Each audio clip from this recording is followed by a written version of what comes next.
This video is the second instalment of 10 useful fingerstyle patterns and techniques that can be used in a variety of different styles. We're going to begin here by looking at Carter picking, a very effective method of strumming chords whilst picking out a bassline melody. This can be heard in songs like Wildwood Flower by the Carter family, who the technique is named after. This example starts on a C major chord before moving on to an F major 7th.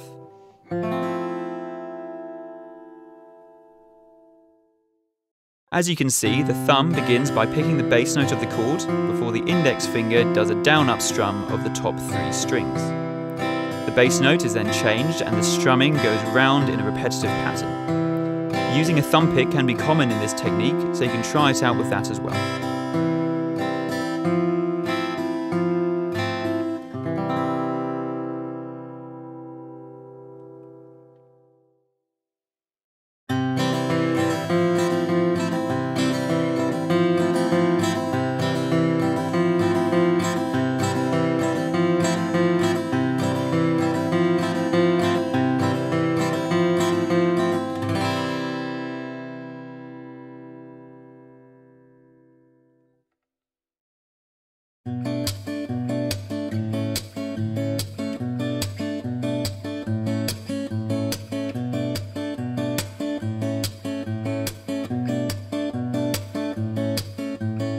Next, we're looking at percussive string slaps, which are a very useful way to lend a picking pattern a strong rhythmic feel.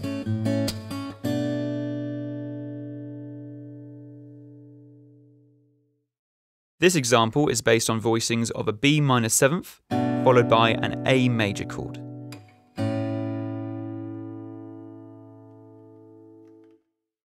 The thumb generates the percussive slap sound by hitting the bass strings so they come into contact with the neck. Don't be afraid to give the strings quite a whack here, you want to generate a powerful percussive sound.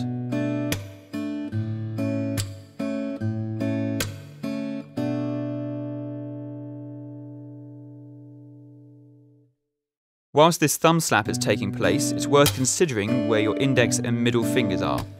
Try to make sure they end up resting on the 2nd and 3rd strings so they are ready to play them immediately after the thumb slap.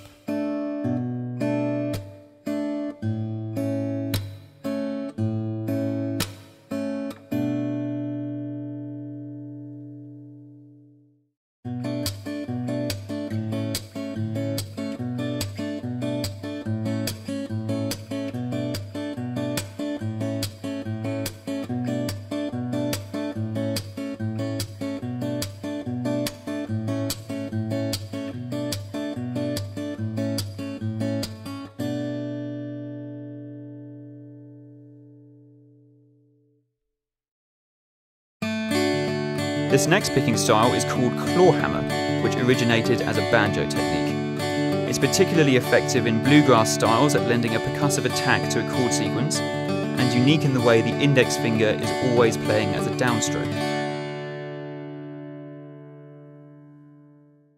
This example is based around a D major chord with a hammer on the 3rd string.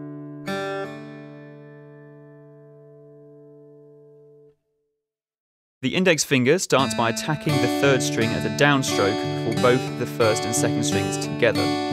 The thumb then plays the bass note on the offbeat. To gain an accurate and precise sound when playing just the 3rd string, use the 2nd string as a buffer, as you can see me doing here. It's worth noting that the index finger is always playing the strong beats, 1 and 2, and the thumb will always be on the offbeat, quite different from the other common patterns we've looked at.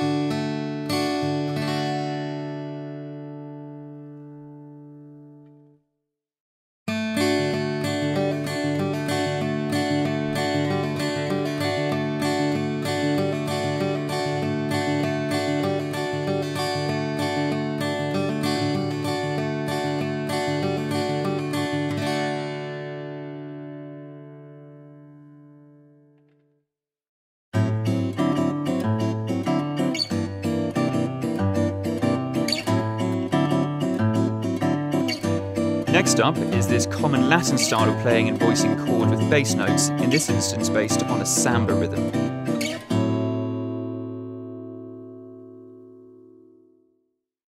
This example is based around an A minor 6th chord with a change of bass note to D, and a G minor 6th chord with a change of bass note to C.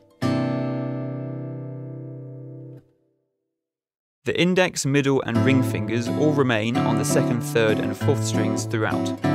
You're aiming for a very tight sound, so trying to get them working together as one unit. Try to achieve an even volume across the strings. The thumb is providing the bass notes on the strong beats of the bar and want to be played powerfully so they can be heard over the chord.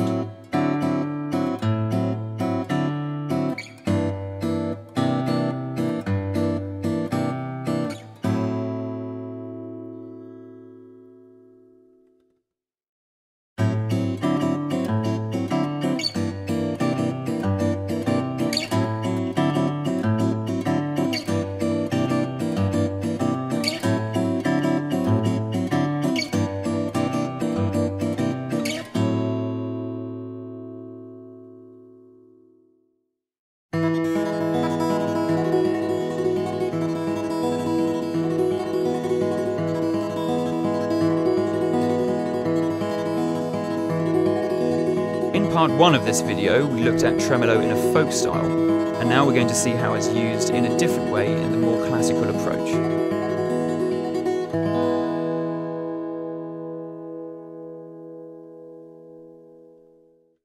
This example is based around an E major chord with a change of melody note on the 1st string.